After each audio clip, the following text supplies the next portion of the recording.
मुझको जीवन दान दो, सर उठा कर चल सकूं, ऐसा मुझे अभियान दो, आ सकूं आपके निकट, ऐसा सरल सोपान दो, शीघ्र तर जाऊं भवोदधि, यह मुझे वरदान दो, नाम ही जपता रहूं जीवन तराने के लिए, बेट में कुछ भी नहीं ला या चढ़ाने के लिए, हो सुधा सागर दयालु।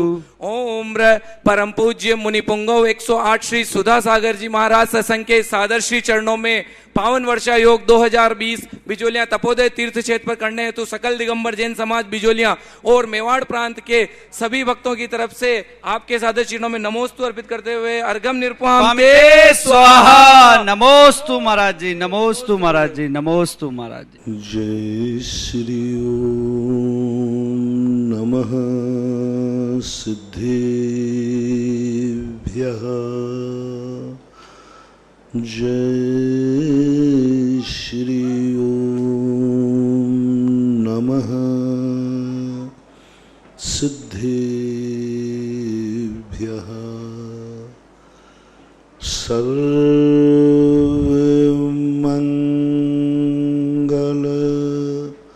मांगल्यम,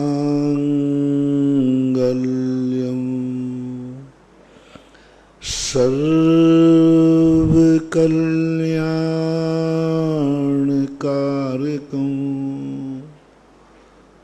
प्रधानं सर्वधर्माणां,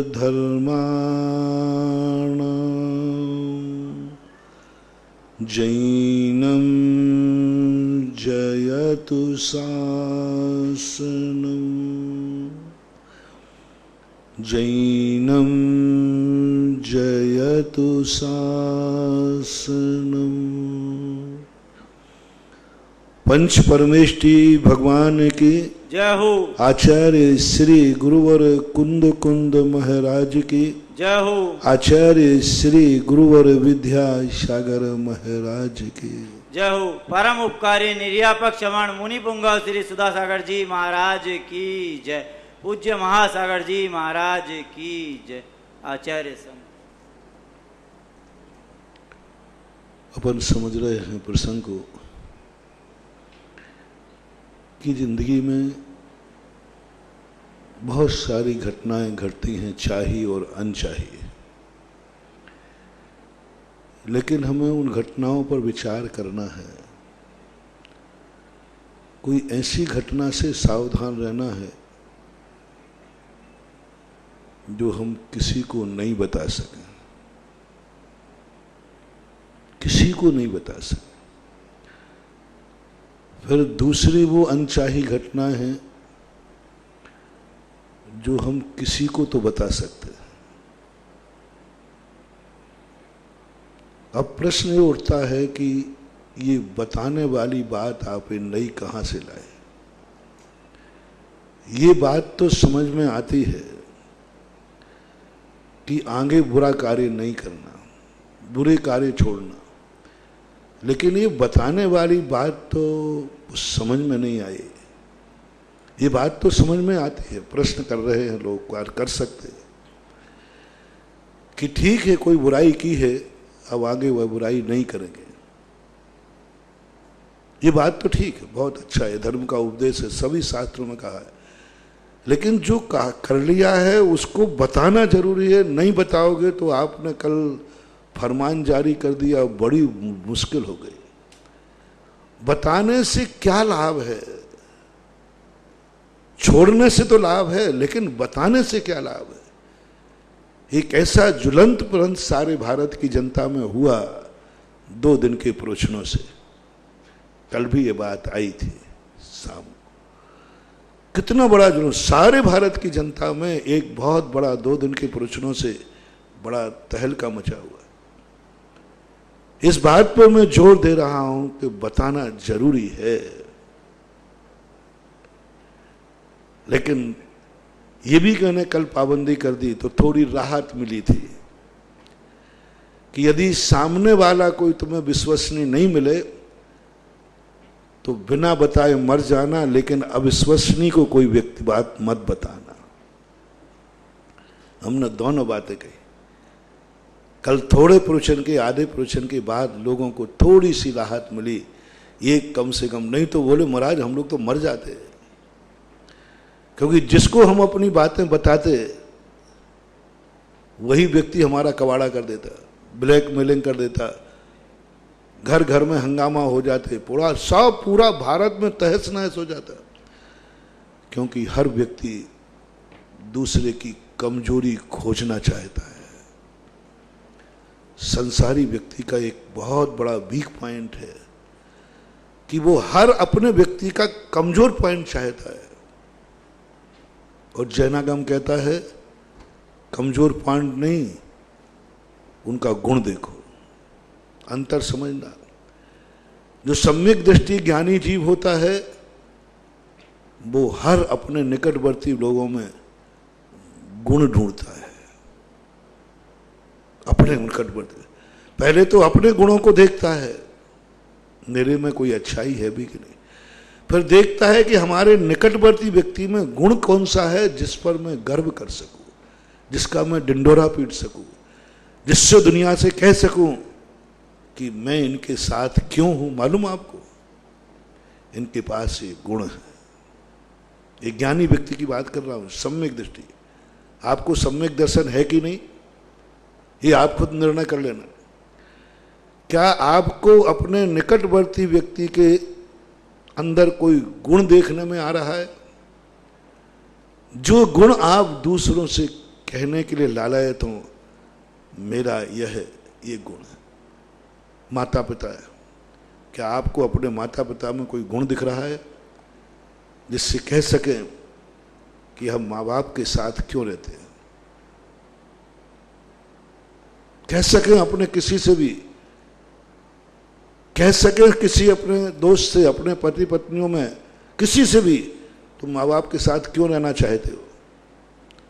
तुम संयुक्त परिवार में क्यों रहना चाहते हो? क्या कारण है? एक कारण तुम बता सकते हैं। 90% तो ये कहेंगे मेरी मजबूरी है। जब भी कोई व्यक्ति किसी से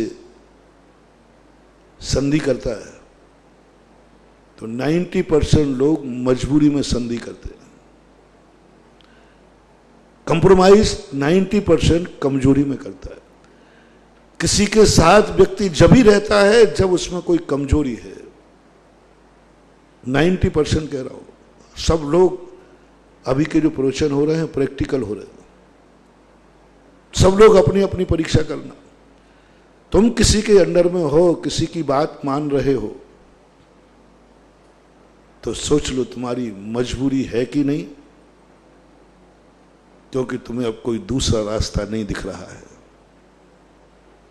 तुम्हें दूसरे रास्ते में कांटे दिख रहे हैं। एक ही रास्ता साफ दिख रहा है कि हमें इनके साथ कंप्रोमाइज करके रहना पड़ेगा। कल्पना करो, यदि तुम्हारी मजबूरी हट जाए, ऐसा कोई रास्ता दिख जाए, तो फिर भी क्या उनके साथ रहने का भाव कर पाओगे? फिर भी कंप्रोमाइज कर लोगे? फिर भी संधि प्रस्ताव भेज दोगे?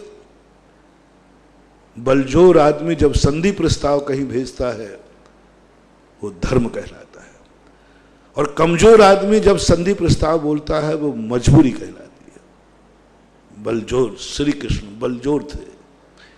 यही तो कहा था विदुर ने कि दुर्योधन, संधि प्रस्ताव बलवान के पास से आया है, संधि प्रस्ताव बलवान लेके आया है, संधि प्रस्ताव समर्थवान लेके आया है। कोई साधारण दूत बन के नहीं आए हैं, कोई कमजोर आदमी दूत बन के नहीं आया है। और जिस पक्ष में श्री कृष्ण है, सुदर्शन चक्र है, उस चक्र के सामने तो किसी से संधि करने, इस चक्र के सामने दुनिया झुकती है। इस शस्त्र के सामने दुनिया समर्पित होती है, ये चक्र कहीं नहीं झुकता, और आज चक्रधारी झुक रहा है, चक्रधारी दरबार में खड़ा हुआ है दूत बन करके। महानुभाव, बहुत बड़ी नीति है यहां। महाभारत से दुर्गुण ही मत सीखो, कुछ गुण भी सीखो। महाभारत का अर्थ मात्र युद्ध ही नहीं है। आज युद्ध के नाम से प्रसिद्ध है, अरे महाभारत छिड़ गया। अरे भाई, महाभारत कैसे गलत कर दिया तुमने? महाभारत शब्द में युद्ध शब्द का अर्थ कहां निकलता है? कोई भी अरे भैया वहां तो महाभारत हो रहा है, मैंने पूरे शब्द को शान मारे। महाभारत का अर्थ कहीं युद्ध नहीं आया, लड़ाई नहीं आती। महाभारत का अर्थ का महान भारत, महान भारत का अर्थ है। लेकिन इतना बढ़िया शब्द महान भारत शब्द युद्ध करने वालों के साथ जुड़ जाने से आज महाभारत जैसा पवित्र शब्द युद्ध की पहचान बन गया है। जैसे ही महाभारत कहते हैं युद्ध, युद्ध हो रहा होगा, आप सब समझ जाए। अरे भाई बाहर महाभारत हो रहा है, तो आप क्या समझेंगे कि लड़ाई झगड़ा हो रहा है, पर्यायवाची बन गया।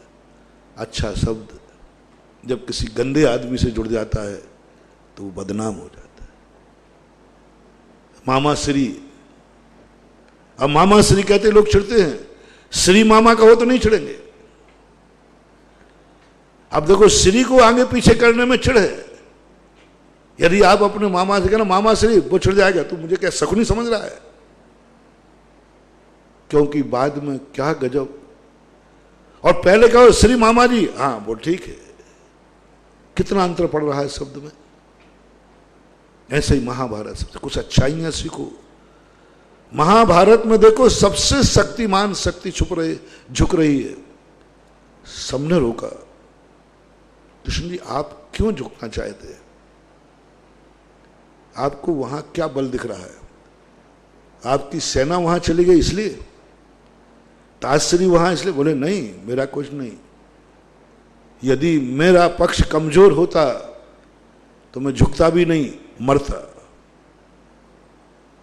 धर्मात्मा जीव, सम्यक दृष्टि जीव कभी कमजोरी में और मजबूरी में कंप्रोमाइज नहीं करता। उससे तो अच्छा वो मरना पसंद करता है। कृष्ण जी ने क्या वाच है कृष्ण जी के? बोले हे पांचाल नरेश, सब लोग बैठे थे, मैं इसलिए नहीं झुक रहा हूं कि कमजोर हूं, मैं इसलिए शांति प्रस्ताव रख रहा हूं कि मैं बलजोर हूं। क्योंकि मुझे दिख रहा है मेरे द्वारा कितना संहार होगा, मैं जिस पक्ष में होऊंगा वो पक्ष कितना संहार करेगा, कितने महारथी, कितनी महान आत्माएं मारी जाएंगी। सम्यक दृष्टि अपने क्रोध से डरता है, क्योंकि मेरा क्रोध खतरनाक है। साधु सबसे ज्यादा क्रोध से क्यों डरता है? इसलिए क्योंकि वो साधु है, और साधु जानता है कि मेरा क्रोध बहुत खतरनाक है। तुम लोगों का क्रोध कितना खतरनाक है? तुम्हारा क्रोध ज्यादा खतरनाक नहीं है। तुम्हारा क्रोध तो इतना सरल है कि अपनी सिर फोड़ोगे और क्या करोगे। 90% क्रोध में अपनी सिर फोड़ते हैं, जैसे महिलाएं अपने सिर दीवार में फोड़ने लग जाते हैं, ऐसे ही करने लग जाते हैं। चलो निपट गया, खुद का क्रोध करके ही तो सिर फोड़ रहा है। और ज्यादा होगा तो घर में कोई टीवी उठा के फेंक देगा। पुरुष का क्रोध होगा तो वो ज्यादा कुछ क्या करेगा, पत्नी का सिर फोड़ देगा, टीवी उठा के फेंक देगा, माला एक आध कांच की बरनी उठा के फेंक देगी। कांच की बरनी फेंकेगी, स्टील का बर्तन नहीं फेंकेगी, क्योंकि वो फूटेगा नहीं। इसका अर्थ है क्रोध ज्यादा नहीं। यदि 4 चीजें रखी हो उसमें, एक कांच की बरनी रखी है और एक स्टील का बर्तन रखा है, एक लोहे की कोई चीज, आप देखना गुस्सा में आने वाला व्यक्ति बीच की कांच की बरनी उठाएगा। गुस्से वाले को ये कैसे दिख रहा है कि ये कांच है, ये लोहा है, ये स्टील है? कैसे दिख रहा है? लेकिन नहीं, वो कांच की बरनी उठाएगा, क्योंकि इसका अर्थ है उसका गुस्सा नहीं बनावटी है। उस गुस्से में ज्यादा जोश नहीं, वो फैंसी, वो क्या बोलते, फैंसी ड्रेस, क्या फैंसी ड्रेस करते ना आप, फैंसी ड्रेस कर रहे हो। ये क्रोध का नाटक है, क्योंकि उन्हें 3 में से, और आगे स्टील का बर्तन रखा था, वो नहीं उठा, वो उठाया था, क्योंकि वो दिखाना ज्यादा चाहता है, करना कम चाहता, और भड़केगा जम के बरनी को चूर चूर हो जाएगी, यानी वो नाटक ज्यादा कर रहा है, क्रोध इतना ज्यादा नहीं है। यदि सही क्रोध आता तो जो पास में होता वही उठा लेता, स्टील का बर्तन उठा लेता। उसका क्रोध कमजोर है, वो जानता है स्टील का बर्तन फूटेगा नहीं तो सामने समझेगा क्या बिगड़ गया, क्या कर लिया तूने क्रोध में, ऐसा होता है। शराबियों को इतनी शराब चढ़ती नहीं है, बोतल हाथ में लेते ही झूमने लगता है, भाई अंदर तो जाने दे, पहले हलक से नीचे तो उतरने दे, लेकिन बस वो झूमने लगता, मुंह में देते ही झूमता है। और कितनी बोतल पड़ा दो, पुलिस वाला दिख जाए तो बिल्कुल सीधे चलने लग जाता है। इसका अर्थ है नाटक। तो ग्रस्त 90% तो क्रोध आता है, लेकिन उसमें ज्यादा ताकत नहीं होती। टीवी फोड़ देगा, कमरे में कोई चीज फोड़ देगा, बस इतना करेगा। बाहर जाएगा तो किसी से जिसका दुश्मनी है उससे सिर फोड़ाएगा, उसका मर्डर कर देगा। चलो इससे ज्यादा और क्या कर लोगे, जिससे दुश्मनी है। यानी ग्रस्त का क्रोध कोई ज्यादा नुकसान नहीं पहुंचाता, उसका प्रतिफल एक व्यक्ति की जान ले सकता है। वो दूसरों से बोलेगा ही नहीं। 100 लोग खड़े होंगे, वो किसी से नहीं बोले हमें तो उसको मारना है, सबको हटाता जाएगा। लेकिन साधु का क्रोध बहुत खतरनाक है। साधु सबसे ज्यादा डरता है कि भगवान मुझे क्रोध ना आ जाए। सबसे पहले सावधान किया है, मान माया और लोभ को बाद में रखा। समय सार में, कर्ता अधिकार में क्रोध, मूलाचार में क्रोध। सबसे ज्यादा साधु से कहा क्रोध, इसको क्रोध ना आ जाए। और आपसे भी मेरा कहना है, बस क्रोध साधु को मत आने देना। सच्चा साधु है, खोटे मोटे साधुओं से मत डरना। हाँ नहीं, खोटे मोटे साधु क्रोध करें तो कोई फर्क नहीं पड़ा। मैं तुम्हारे घर में सांप छोड़ दूंगा, बोले सांप छोड़ दो, मेरे घर में एक नौला रहता है। यदि कोई तुमसे कहे कोई साधु ऐसे है, पहले तो देख लेना खोटा साधु है कि चोखा है। शीतलाचार्य खोटा साधु है, साधुता है ही नहीं। और वो कहे ध्यान रखना मैं तुम्हारे घर में सांप छोड़ दूंगा, दूसरे को बोला छोड़ दो, मेरे घर में एक नौला रहता है। नौला का अर्थ क्या है, जहां नौला है वहां सांप जाएगा। बिच्छू छोड़ दूंगा, उन्होंने बोला कोई फर्क नहीं पड़ता, हमारे यहाँ केकड़े बहुत हैं। केकड़ा और बिच्छू हारता है, केकड़ा जीतता है, क्योंकि बिच्छू के पास एक डंक होता है, केकड़े के पास वो दोनों तरफ से दबोच लेता है। केकड़ा बिच्छू से जीत नहीं सकता, बिच्छू जीत नहीं सकता केकड़े से, और केकड़ा पकड़ के बिच्छू खा जाता है, जैसे नौला सांप को खा जाता है। तो कहना महाराज जी मेरे घर में केकड़े बहुत है, मैं कबूतर बना दूंगा, उड़ा दूंगा तुम्हें, तुमने मेरी बात नहीं। तो धीरे से कह देना महाराज जी मैं जिस गुरु का चेला हूं वे गुरु कबूतर से मनुष्य बना देते, कोई डर नहीं है। हाँ यदि कोई साधु ने किसी को कबूतर बना रहा हो तो उड़ करके मेरे पास आ जाना रे, मेरे गुरु ने कबूतर से इंसान बनाना सिखाया है और तुम्हारे गुरु ने मनुष्य को कबूतर बनाना सिखाया। कभी नहीं डरना। बनावटी नकली पहले पहचान कर लेना। गुरु यदि सही है, साधु यदि निर्दोष है, तुम्हारी दृष्टि में वो साधु है, तुम्हारी दृष्टि कह रहा हो, अभी दुनिया से पूछने की जरूरत है। तुम्हारी दृष्टि में यदि आ रहा है कि साधु है, बस तुम एक ही जिंदगी में प्रयास करना कभी तुम्हारे निमित्त से उस साधु को क्रोध ना आ जाए। पहला, बहुत चीजें बताऊंगा मैं, क्रोध नहीं आ जाए पहले ये। और साधु के लिए मैं कह रहा हूं, जनवाणी कह रही है, हे साधु तू और कसाएं जीत पाए या न जीत पाए, लेकिन क्रोध को जरूर जीत लेना। क्यों? क्योंकि तेरा क्रोध खतरनाक है। गृहस्थों का बोले उनका कोई बात नहीं, चलता है। उनके क्रोध में मात्र एक व्यक्ति का नुकसान होगा, तेरा क्रोध ऐसा भड़केगा कि दुश्मन को ही नहीं मिटाएगा, अपनों को भी मिटा देगा, 12 योजन को नाश कर देगा।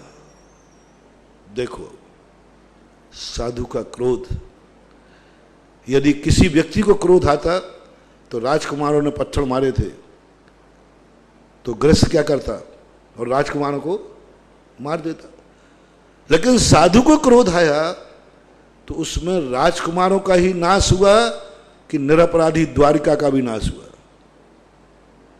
निरपराधी द्वारिका, सज्जन पुरुष, साधु पुरुष, कितने साधु जल गए, कितनी आरिकाएं जल गई, कितने साध्वी जल गए, कितने मंदिर नाश हो गए, कितने सज्जन बन गए, देवकी जैसे, वसुदेव वासुदेव जैसे, क्या कितना सारे दुनिया, क्या तमाशा है, सज्जन जल गए। ये भी अभी खोज का विषय बना है, इतने सालों से खोज रहा हूं। तीर्थंकर के माता पिता नहीं मिल रहे हैं, वो कहां गायब हैं। हाँ, जब कोई चीज प्रलय होता ना तो तुम गिनती, ये चीज मिल गई, ये चीज मिल गई, ये चीज कहां गई? तो वासुदेव देव की तो मिल गई, लेकिन समुद्र विजय नहीं मिले, जो नेमिनाथ भगवान के पिताजी, वे उसी द्वारका में जल गए या उसके पहले मरण को प्राप्त हो गए या दीक्षा ले ली, कोई अता पता नहीं, अभी तक नहीं मिली वो लाश। ना जीवित मिले, ना मुर्दा ना मुनि में मिले, मिले ही नहीं रहे कहीं। और साथ में खोज रहा हूं कि जिस समय द्वारका में आग्नि लगी उस समय समुद्र विजय माता, जो भामा देवी नहीं, दूसरी है माता, वो माता नेमिनाथ भगवान की, वो माता कहाँ है, किस रूप में है? अब बोलो, एक साधु के क्रोध ने कितने निरपराधियों को मार दिया। इसलिए कहा गया साधु को कभी क्रोध नहीं आना चाहिए। साधु का क्रोध जब आता है तो कुछ नहीं, वो आग के समान हरे पेड़ों को भी जला देता है, सज्जनों को भी जला देता है। इसलिए सबसे पहले साधु को साधना से कहा, तुम क्रोध को जीतो। उसके बाद जाकर के गृहस्थ के लिए बात अलग है, क्योंकि समर्थमान है, शक्तिमान है, सिद्धियां हैं, तेजस सिद्धि प्रकट कर ली है, क्योंकि शक्तिमान है ना साधु, और कोई कारण नहीं है। साधु का क्रोध शक्तिमान है। एक कमजोर व्यक्ति मुक्का मारेगा और एक बलजोर मारेगा, अंतर रहेगा कि नहीं? साधु वो कमजोर आदमी है जिसकी एक आंख लाल करने पर 12 योजन की धरती जल जाएगी, जीव जंतु जल जाएंगे, एक भी नहीं बचने वाला। इसलिए साधु सम्यक दृष्टि होते ही, बहुत गजब का सिद्धांत, जैन सिद्धांतों के जब रहस्य समझते हैं तो मैं तो अकेले में बैठा बैठा उछलता रहता हूं। इतना विवेक सम्यक दर्शन में सारे दुनिया के दर्शनकारों ने आस्तिक को आगे रखा। तुम्हारी पहले देव शायद गुरु के प्रति श्रद्धा है कि नहीं, भगवान के प्रति श्रद्धा है कि नहीं, धर्म के प्रति श्रद्धा है कि नहीं, तब आगे बात करें। जैन दर्शन कहता नहीं, हमें श्रद्धा नहीं चाहिए। सम्यक दृष्टि से पूछा, प्रसम भाव है कि नहीं? प्रसम, संवेग, अनुकंपा और आस्तिक। आस्तिक को कहां रखा? चौथे नंबर पर।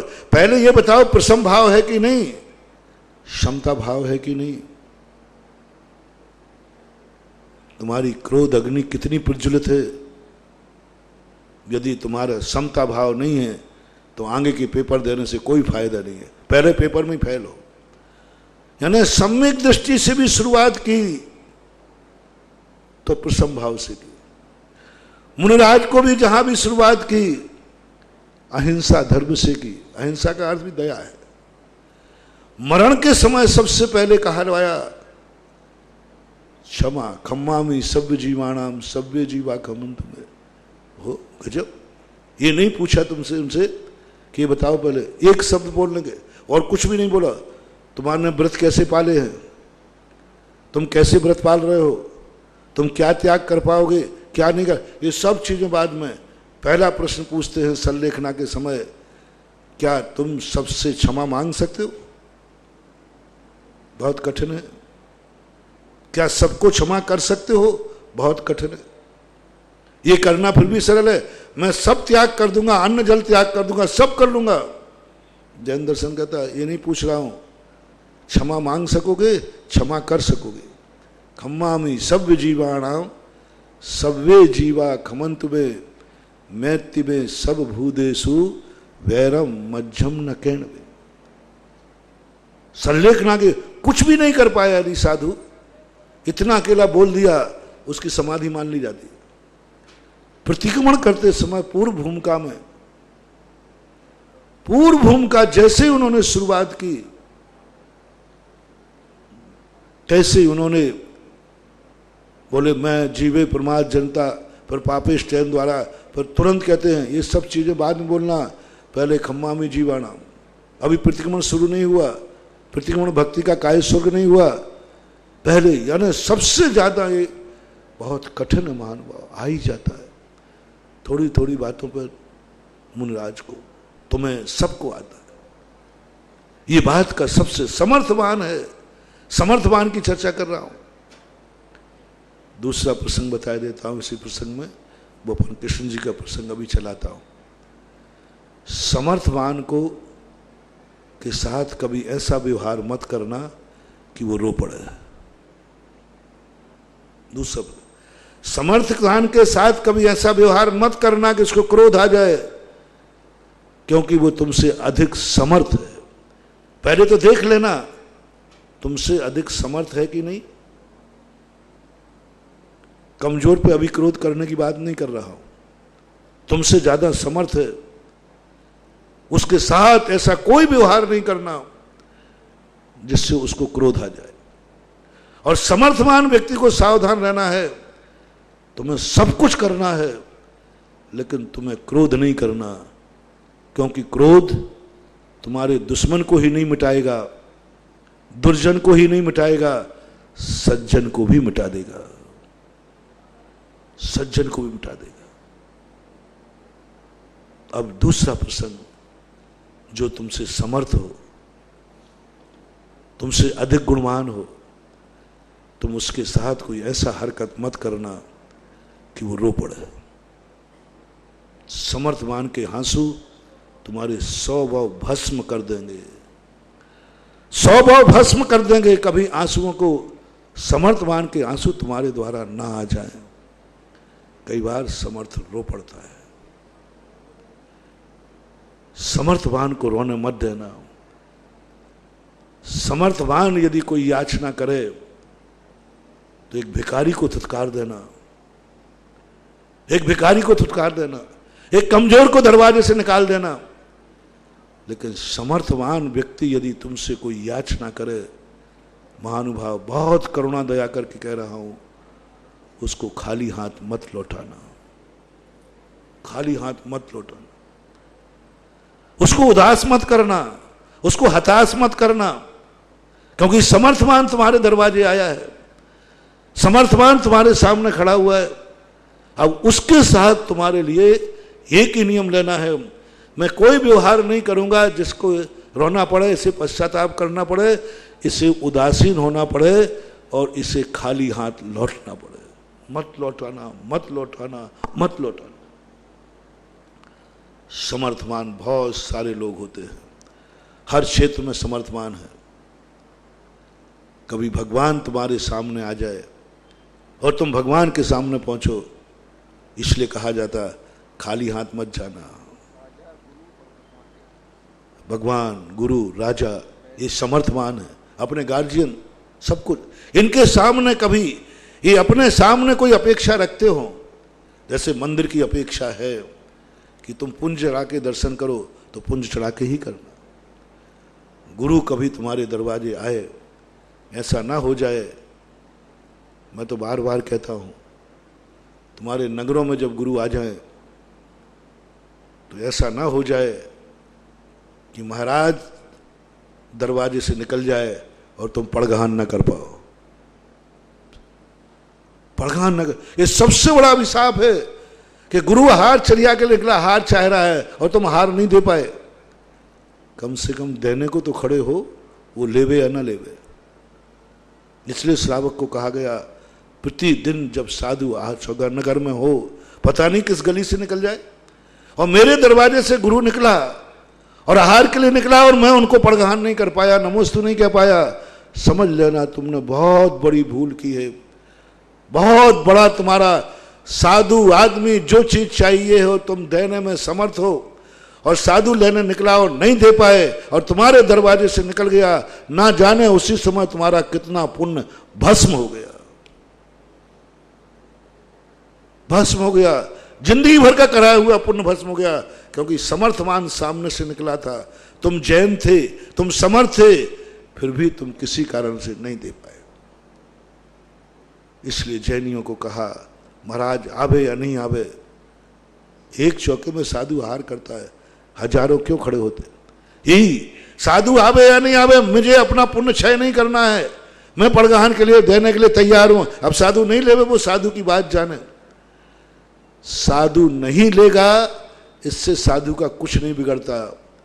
श्रावक नहीं देगा और सच्चा साधु है, कोई तुमसे कसाय भाव नहीं है, कोई तुमसे बैर भाव नहीं है, तुमसे ले सकता है, पूरी संभावना लेने, फिर नहीं दे पा रहे। अब साधु लेते ही नहीं है। साधु को कोई कसाय भाव है, साधु के मन में कोई भाव है तो बात अलग है, लेकिन तुम्हें मालूम है कि साधु लेगा, ले सकता है, फिर आप पड़गान खड़े नहीं हो पाए। बहुत बड़ी गलती आपने कर दी महानुभाव।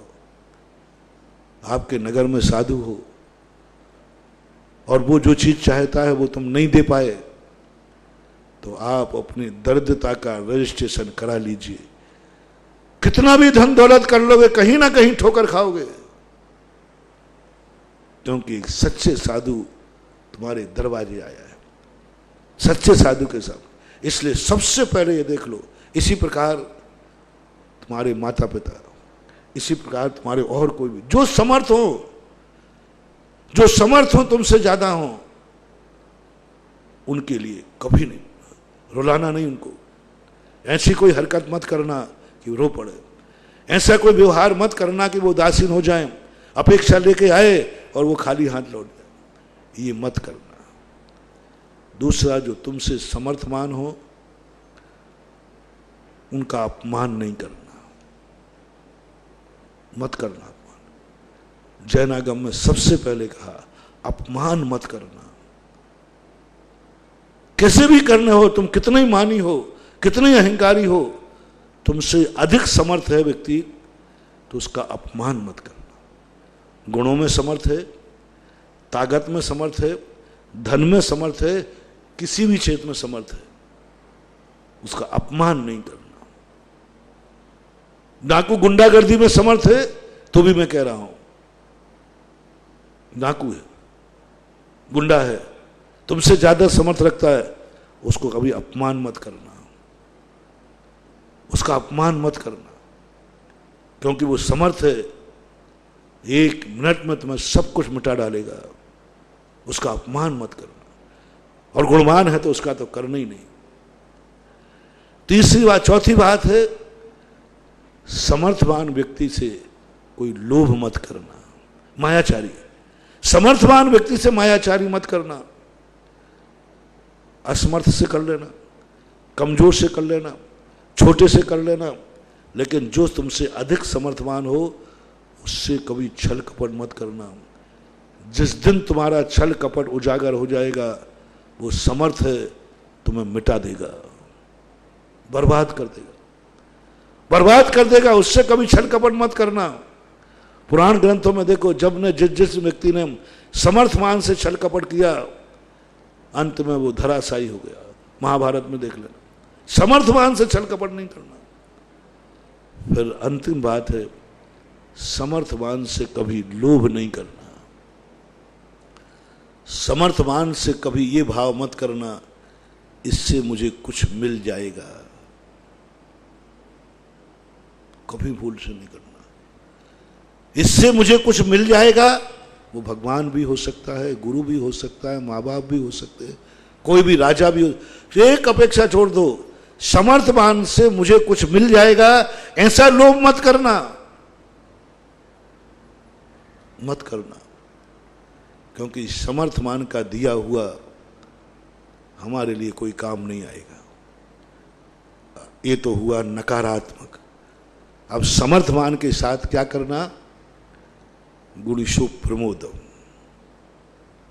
उसको देखते जो तुमसे ज्यादा समर्थ है उसको देख करके तुम्हें प्रमोद भाव करना है, आह्लाद भाव आना, उसको देखते तुम्हारे मन में एकदम आह्लाद आना चाहिए, रिस्पेक्ट आना चाहिए। दूसरा, उसको देखते ही तुरंत विनय करो, यथा योग, जिस ढंग का है बिना विनय। समर्थवान आया है, उठ के खड़े हो जाओ। समर्थवान आया है, जो जिसके योग्य हो, समर्थवान आया है, विनय करने से पॉजिटिव, चूकना नहीं। तुमसे समर्थ है, उसके सामने सरल और सहज बन जाना, एकदम सरल सहज बन जाना। और जब तुम्हारे सामने कोई समर्थ आवे तो खाली हाथ मत लौटाना, कुछ ना कुछ दे करके लौटाना। दोनों बातें समझ ली ना। कभी लेने का भाव तो करना ही नहीं कि इससे हमें कुछ मिल जाएगा, हमेशा एक ही भाव करना, समर्थवान मेरे सामने खड़ा है, समर्थवान मेरे सामने आया है, इसे मुझे कुछ ना कुछ देना है। बस क्या देना है मैं ये नहीं कह रहा हूं, बस देना है हमें। उसकी इच्छानुसार दे सको तो तुम्हारा जीवन धन्य है। तुम उसकी इच्छाओं की पूर्ति कर सको तो फिर तुम्हें वो वरदान मिलेगा, बिना मांगे वो वरदान मिलेगा, जन्म जन्म सुधर जाएंगे। समर्थवान की यदि इच्छा पूरी हो गई, जो तुमसे समर्थ है, और उस इच्छा पूर्ति के बाद उसको एक आनंद आया, लो ये दुआ तुम्हें 100 भाव तक फलदायी होगी। क्योंकि समर्थवान जब खुश होता है, वही वाली बात, समर्थवान व्यक्ति जब नाराज होता है तो 12 योजन भस्म हो जाते हैं सब, और समर्थवान जब खुश होता है तो 12 योजन में सुभिक्ष हो जाता है। ये भी ध्यान, 12 योजन सुभिक्ष होता है, दुर्जनों को भी लाभ मिल जाता है, क्योंकि समर्थवान। इसलिए हो सके जो तुमसे समर्थवान है, गुणवान है, जो तुम्हारा गार्जियन है, उसको जैसे बने तैसे उसकी इच्छा को समझो, वो क्या चाहता है। और यदि हमने उसकी इच्छा पूरी कर दी तो समर्थ है व्यक्ति। वो समर्थ कुछ भी कर सकता है, कुछ भी दे सकता है। राजा प्रसन्न हो जाए तो क्या नहीं दे सकता, सब कुछ कर सकता है। हाँ, गजभूमि विधानम, यदि राजा खुश हो जाए तो गजभूमि दानम, गजभूमि दान दे सकता, कुछ भी दे सकता। कहने का अर्थ है कि आपसे जो अधिक समर्थवान है, गुणवान है, उसका सबसे पहले एक ही बात जानो, इनकी कोई इच्छा है क्या? यदि इच्छा है तो पूरी करो। उस इच्छा पूरी करने में तो मिटना पड़े तो मिट जाओ, मरना पड़े तो मर जाओ, कोई फर्क नहीं पड़ता। लेकिन उसने आनंद आ गया, उसको खुश हो गया, तो पता नहीं तुम्हारे 100 भाव संभाल लेगा। खुश रखो अपने समर्थवान को, अपने से अधिक शक्तिमान को खुश रखो, सदा सदा खुश रखो, जैसे बने तैसे खुश रखो। यदि ये नहीं बन सके तो कम से कम आप अपनी शक्ति प्रमाण कुछ ना कुछ उसे देना, कुछ ना कुछ देना। समर्थवान के लिए बिना दिए नहीं। सुदामा के कच्चे चावल चलेंगे। आज तक कभी नहीं सुना कि कृष्ण जी सुदामा को कलेवा लाए हैं। हमेशा यही सुना है सुदामा कृष्ण के लिए कच्चे चावल लाए हैं। गरीब कौन था? बोल भाई, गरीब कौन था? सुदामा। परेशान कौन था? सुदामा। कृष्ण जी समर्थ थे ना, शक्तिमान थे ना, फिर भी कायदा से एक प्रसंग बताओ जहां कृष्ण जी सुदामा को कुछ लेके गए हो। लेकिन चावल से, अब हमारी शक्ति कुछ है ही नहीं, हम नहीं कर सकते अपने शक्तिमान की इच्छा पूरी, तो आपके पास जो है, खाली हाथ मत लौटने देना, जो है वो दे देना। सूखे कच्चे चावल हैं वही चला देना, सबरी के जूठे बेर हैं जूठे रख देना, लेकिन देना, खाली नहीं जा पाए। मेरे पास तो कुछ है ही नहीं, वो दरिया के बेर हैं, दरिया के बेर, और कुछ है कि नहीं? नहीं कुछ नहीं है, चलेगा, खाली मत जाने देना। दरवाजे पे आया है समर्थवान व्यक्ति, शक्तिमान व्यक्ति आए हैं, क्या दूं रामचंद्र जी के लिए? दरवाजे आए, झोपड़ी पे जूठे बेर रखे, चलेगा? दो।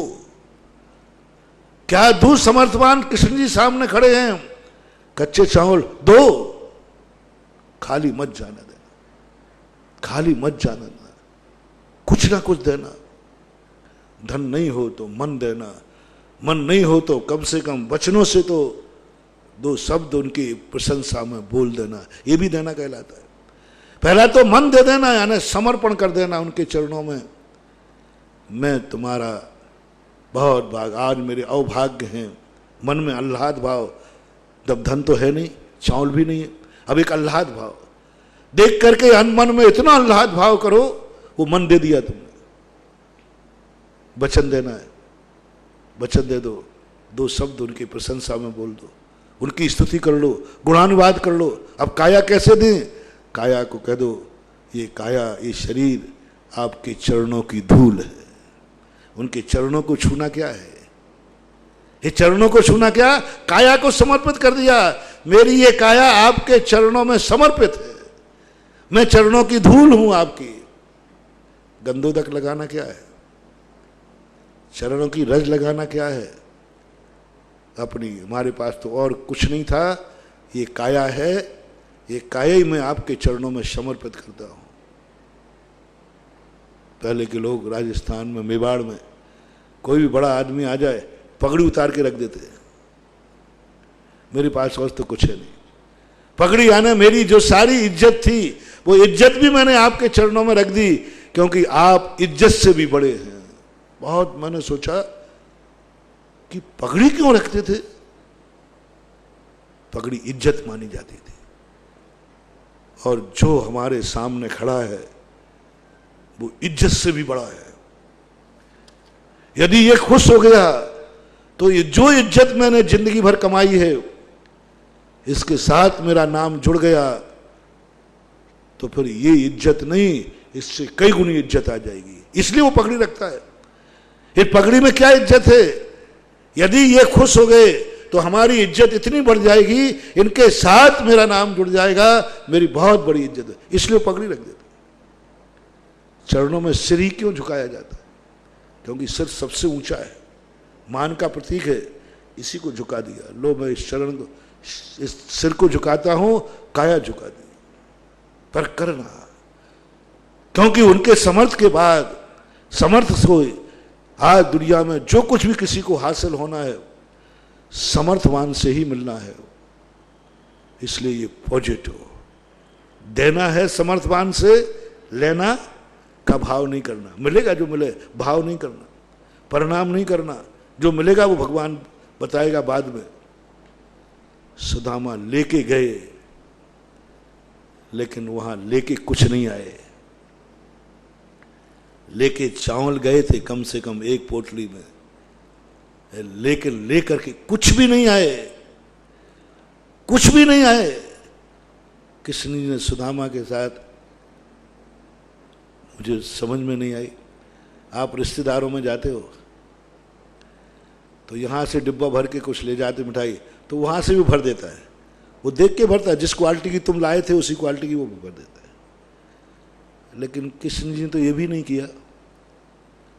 कम से कम वो चावल लेकर के आए थे, तो सुदामा जब जा रहे थे उस पोटली में कम से कम चावल तो बांध देते। क्या कृष्ण जी के पास चावल भी नहीं थे? अरे हीरा मोती बांधना चाहिए कायदा से, चावल लाए थे, हीरा बांध देते, लेकिन कुछ नहीं। जो रानियों ने दिया था वो भी उतरवा दिया, सब जैसे आए थे वैसे ही विदा कर दिया। देखो कैसी नीति है बड़ों की। छोटा कम से कम चावल लेके आया, बड़ों के पास जा रहे हो। सुदामा की पत्नी ने कहा, अरे द्वारकाधीश कुछ तो लेके जाओ, ये मुट्ठी भर चावल। लेकिन कृष्ण ने नहीं सोचा कि मैं सुदामा को क्या लेके भेजूं। कृष्ण की पत्नियों ने, रानियों ने सोचा था, लेकिन कृष्ण जी एक नहीं चल, बोले नहीं कुछ नहीं, सब वापस करो, भेज दिया। लेकिन वो लाया, तुमने साथ में भेज दिया, ये तो व्यवहार है, ये तो व्यायजीगिरी है, ये तो व्यापार है। बड़े आदमी मुट्ठी भर लेते हैं, दरिया भर लौटाते हैं। अब जितना वो देना चाहते थे वो तो सुदामा के गमछे में नहीं बनता, गमछे में नहीं बनता। एक मुट्ठी चावल के बदले वो जो देना चाहते थे वो तो उनके गमछे में नहीं बनता, वो तो उठा ही नहीं पाते, इतना वजनदार दे रहे थे। तो उनके साथ तो कुछ नहीं दिया, और उसके पहले ही नौकरों से सब इतना भिजवा दिया, इतना भिजवा दिया कि सुदामा अपनी झोपड़ी को पहचानने में भूल गए, क्योंकि वो झोपड़ी हवेली में बदल गई थी। इसलिए बड़े सामने से तुम्हें कुछ देंगे नहीं, तुम यही कहोगे मैं तो लेके गया था, कृष्ण जी में इतना व्यवहार नहीं। सुदामा बुदबुदा रहे थे, ऐसी बात नहीं है।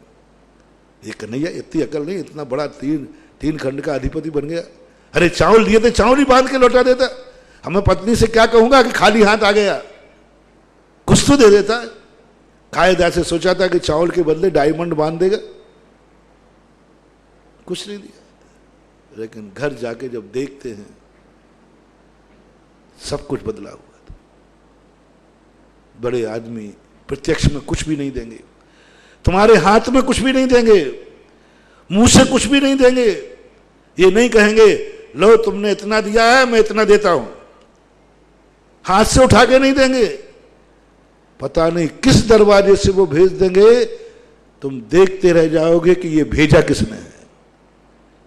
तुम्हारा तो नाम होगा, 5 रुपया देते हो तो रसीद कटाते हो, और प्रभु जब देता है तो पता भी नहीं चलने देता कि ये मेरे भगवान ने दिया है, पता ही नहीं चलने देता।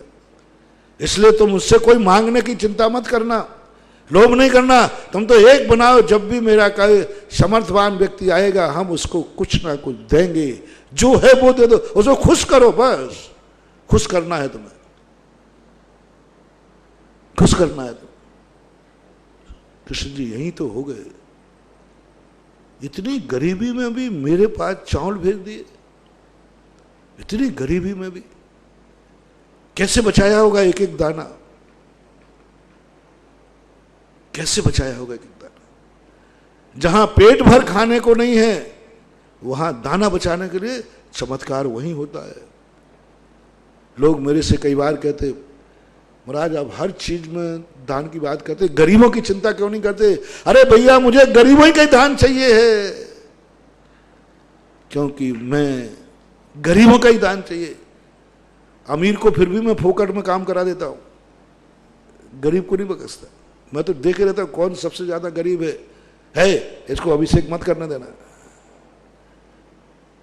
मेरी नीति अलग है, क्योंकि मैं गरीबों का बहुत बड़ा मसीहा हूं, गरीबों का बहुत वफादार हूं, उनका हित चिंतक हूं।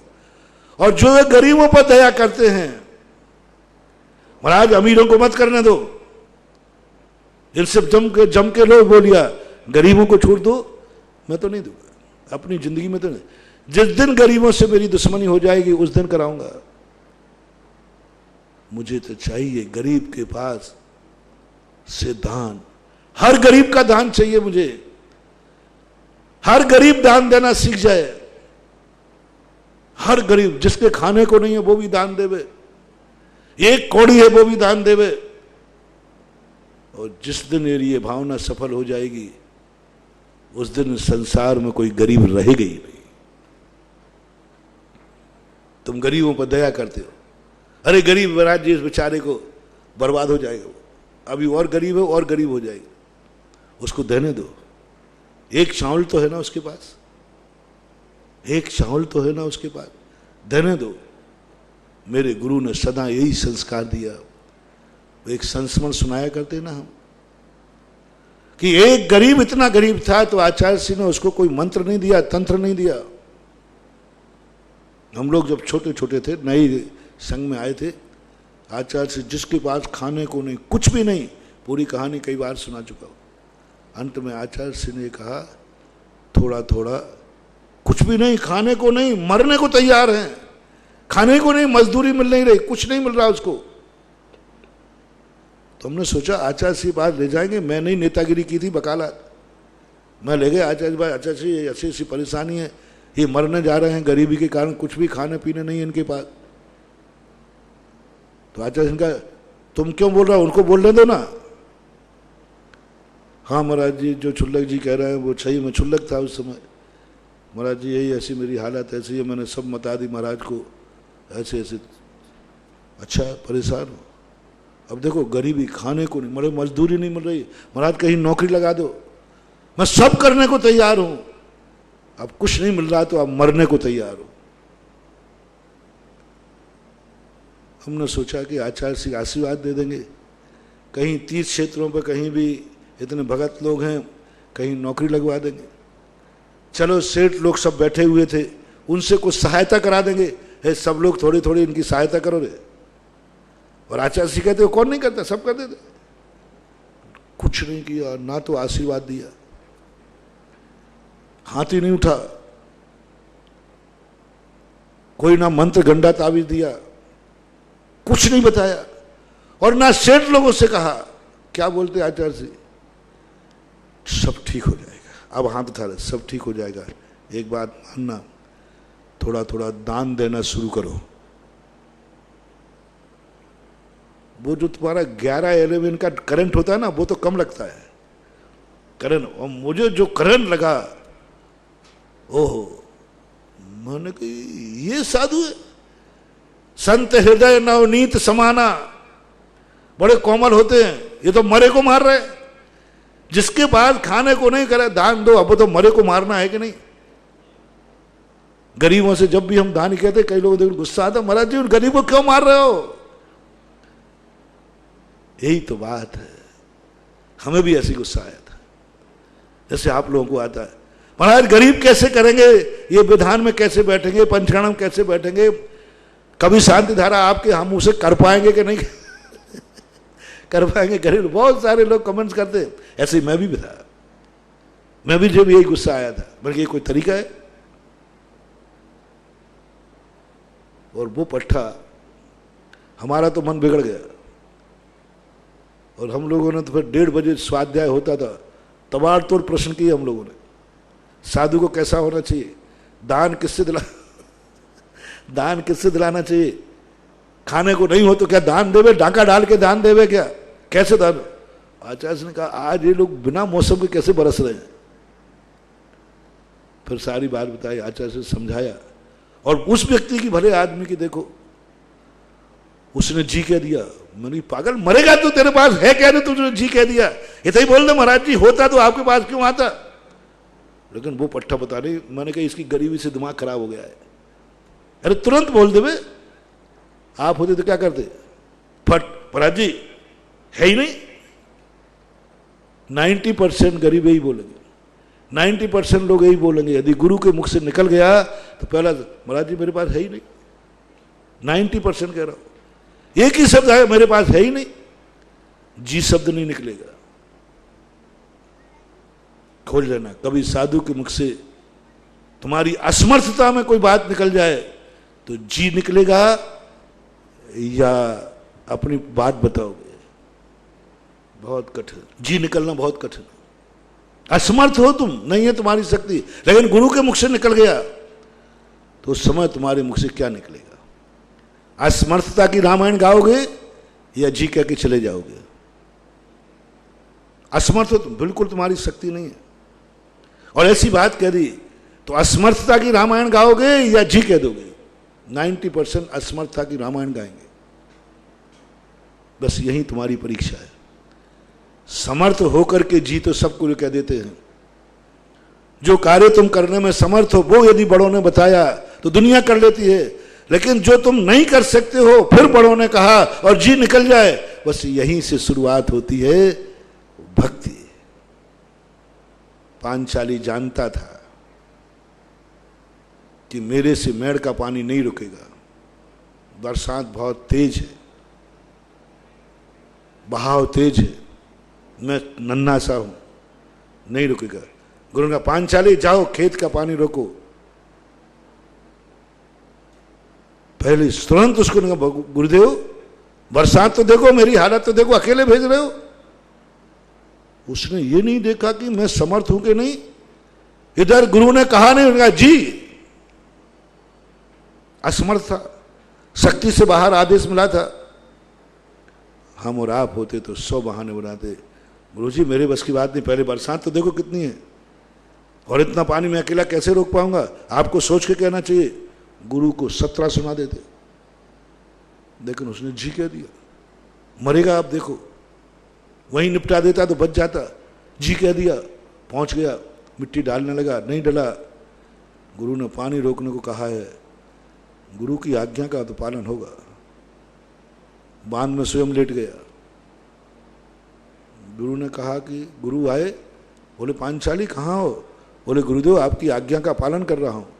देखा तो मेड़ के यहाँ वो लेटा हुआ था। मर जाते तो? बोले गुरु आज्ञा पे तो मरता। बोले तुमने कहा क्यों नहीं? तुम्हें तुरंत कहना चाहिए था कि नहीं ये काम नहीं हुआ, मैंने एकाएक तुमसे कह दिया। बोले नहीं, आज देखो अमर है, जी कह दिया। एकलव्य से कहा अंगूठा दे दो, थोड़ा तो बट परंतु करता कि साहब यही मेरी जिंदगी है, यही मेरी सब कुछ है। गुरु का तो मुंह नहीं खुल पाया पूरा, और अंगूठा चरणों में चढ़ गया। जी कहना बहुत कठिन है। आज भी मुझे वो व्यक्ति याद आता है, उसने जी कह दिया। हम लोग बहुत गुस्सा, मैंने कि मरेगा ये, कुछ तो है नहीं, जी कह दिया। तुरंत कह देगा महाराज मेरे पास कुछ है ही नहीं, ये शब्द क्यों नहीं बोला? उसने जी कहा, और आचार्य ने हाँ ठीक है, ध्यान रखना, थोड़ा थोड़ा दान देना शुरू करो, सब ठीक हो जाएगा। अब बोलो ऐसे गुरु का चेला हूं मैं, और तुम कहते हो गरीबों पर दया करो, तुम कहते हो महाराज गरीबों पर कृपा करो। उस जैसा गरीब तो आज तक मेरे सामने नहीं आया जैसा गरीब आचार्य के पास आया था। आज तक मेरे पास इतना गरीब नहीं आया। और देखना, हम लोगों को आचार्य ने फिर समझाया, बहुत सिद्धांत समझाए कि उसकी गरीबी क्यों आई। बीमारी होने के पहले देखो ये बीमारी आई क्यों। इसलिए गरीबी आई कि उसने पहले धन था इसके पास, इसने दान नहीं किया, पापों में खर्च किया, भोग विलासिता में खर्च किया, शराब में, जुआ में, दुनिया भर के पापों में खर्च करने को पैसा था। लेकिन एक कौड़ी भी इसने ना धर्म में किया, ना औषधि में किया, ना किसी को सहायता, कुछ नहीं, ऐसो आराम में खर्च किया। इसका परिणाम है। तो जिसके अभाव में वो बीमार हुआ है वह तत्व बढ़ा दो। यदि शरीर में लोहे तत्व खत्म हुआ है तो क्या करना चाहिए? आयरन बढ़ा दो, आयरन की गोली बढ़ा दो, अनार बढ़ा दो, जो बन खाता है खून बढ़ जाएगा। उसने दान नहीं दिया, इस कारण दरिद्रता हुई, इसके दान की विधि बढ़ा दो। अब मैंने ये थोड़ी कहा है कि इतना लाख रुपया देना है, मैंने ये कहा जो हो अपनी शक्ति प्रमाण दान देना। वो जी का चमत्कार देखो, जी का चमत्कार देखो। समर्थ नहीं था, उसके बाद दान ही नहीं था। जैसे वो यहां से निकला तो कुछ श्रावक सेठ लोग बैठे थे, वो जाकर के बाहर पहुंच गए। बोले भैया तुम नौकरी करोगे हमारे यहाँ? क्या कर लोगे? थोड़ा बहुत काम करना। उसको नौकरी मिल गई, परिवार को, सबको अच्छी तरह से, और नौकरी मिलते मिलते वो समर्थ हो गया। आज करोड़ों का व्यापारी है। महावीर भगवान की जय।